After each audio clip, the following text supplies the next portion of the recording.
Hello, hello, Glyn here. Today I'm going to talk to you about how to start a difficult conversation. The biggest question I get asked is, what do I say to my partner after we've had another big argument about the same thing? The problem is we're not taught how to bring up something that's difficult. Most of us don't know anything about our boundaries or how to listen. When I knew the specific steps, it became easier and easier the more I spoke up. It takes courage to speak up, so congratulate yourself right now if you've ever done this. Not only courage though, sometimes loads of patience as you go through the argument silence cycle once again, all the while thinking, here we go again, and feeling hopeless. We also need to prepare our thoughts to discover what we want and how to speak up with new boundaries that nurture us. This is my superpower. I love working this out with my clients. There is no point in speaking up and it all comes out rude or abrupt. That leaves us with tons of guilt or shame, something very uncomfortable to clear up. So you get so close, do you get so close to almost asking for what you want and then saying to yourself, it will just be weird between us, it's not worth it? Or perhaps if you've been with the same partner for a while, you already think you know what they will say. So once again, you say to yourself, it's not worth it. I wonder for a moment if you could imagine what it would feel like to know you could speak freely and not have to censor yourself, to know you're safe, to know you're fully heard and understood. You can overcome fear with a formula. I offer a simple, proven, effective formula for any conversation.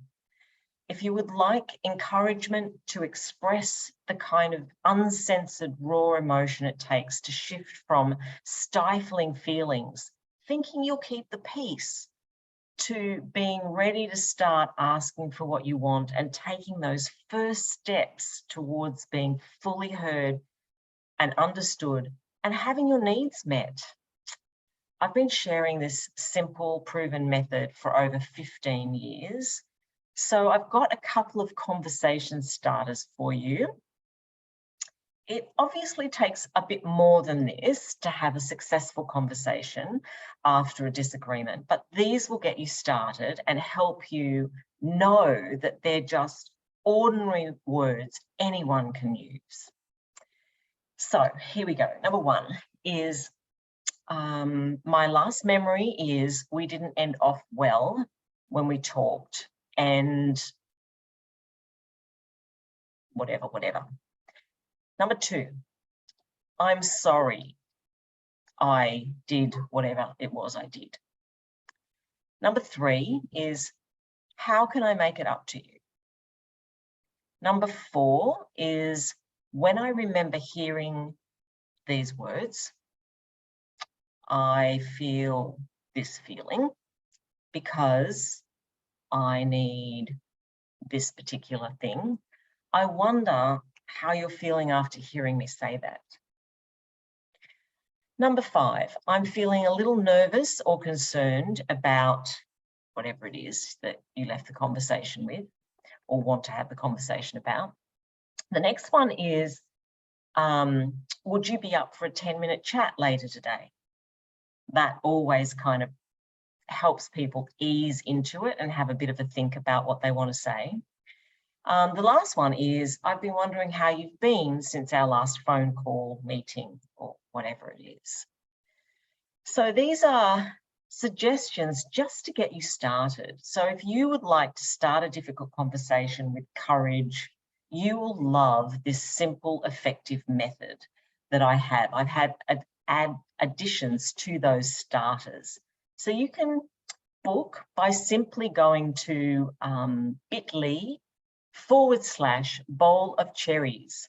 So I'll share with you during our session, should you decide to do it, the connection conversation. So how to gracefully start a conversation about something you've always argued about. It's a game changer. I would love to support you. And don't forget, the link is bit.ly, L-Y, /bowl of cherries. And the best news is that this method can be used in all difficult conversations, at work with your boss or a colleague, at home with your partner or children, and with your siblings, and of course with the extended or blended family as well. So thank you so much for listening.